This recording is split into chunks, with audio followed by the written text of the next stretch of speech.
Alright. Assalamualaikum warahmatullahi wabarakatuh. Hello everyone. My name is Arif Prima Rahadian with student ID number 2024-32-107. Today I would like to present my practicum report for the Introduction to Big Data course, focusing on the practicum implementation part. For this practicum, my goal was to collect product data from an API that has more than 10 pagination pages, and then export the complete data into one single CSV file. I did this using Python inside a Jupyter Notebook. Let me start by explaining the workflow of my program.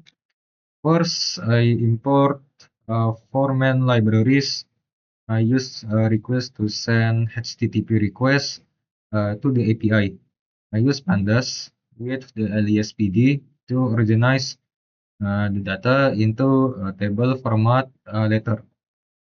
I also import the time to add a delay between request and JSON to help process the JSON data returns by the API. This step become the foundation for everything I built afterward. Next, I set up four configuration variables. Base underscore URL points to the dummy JSON products endpoint. Page underscore size is set to 20, which determines how many products I retrieve per request. Request underscore delay is set to 0.3, so my program does not send requests too fast to the server.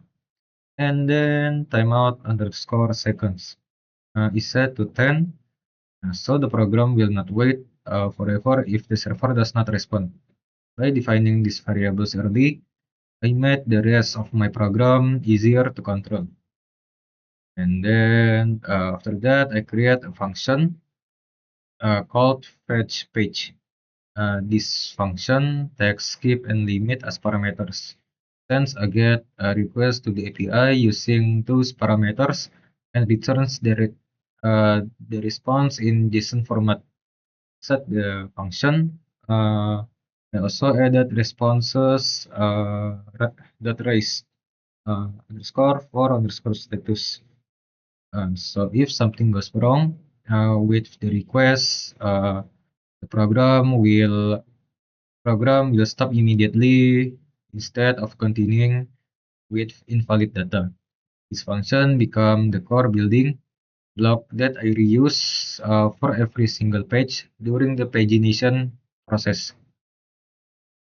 And then I built a second function called flatten underscore product. As you can see, the original data from the API is nested.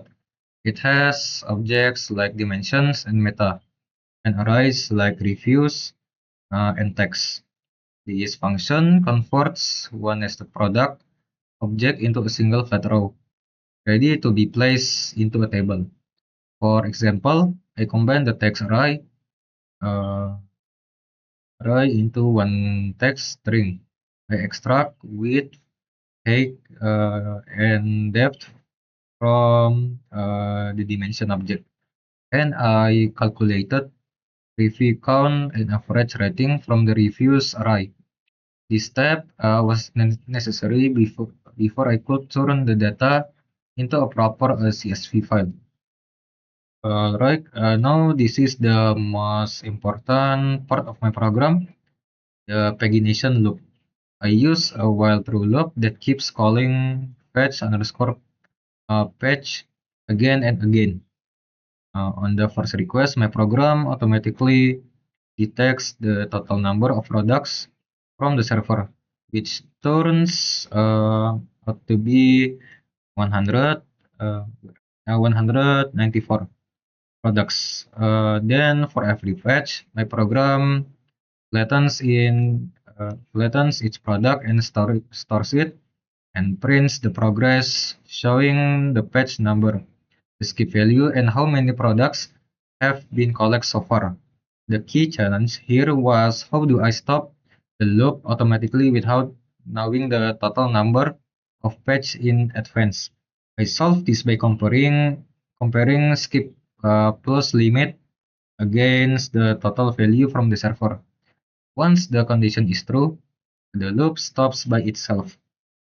As you can see from the execution result, my program successfully collect data from page 1 to page 10, and it stopped exactly when all 194 products were retrieved.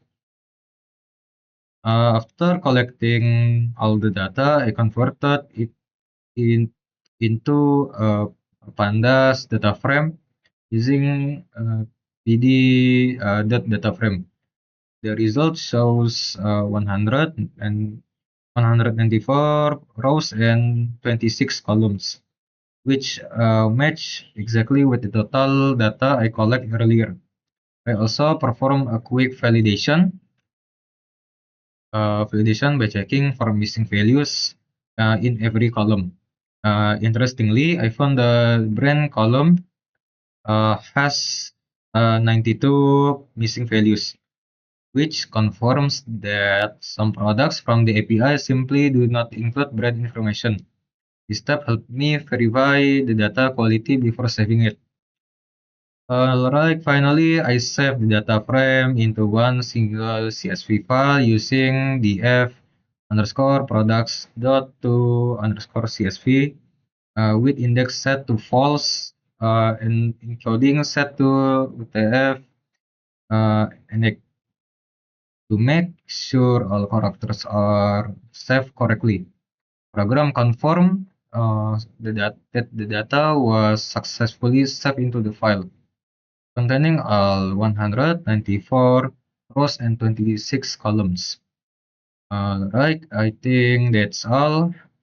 In conclusion, my program successfully automated the process of collecting paginated data from an API, transforming the nested JSON structure into a clean table, and exporting it into a single complete CSV file exactly as required by this practical. I think that's all. That concludes my presentation. Thank you very much. Wassalamualaikum warahmatullahi wabarakatuh.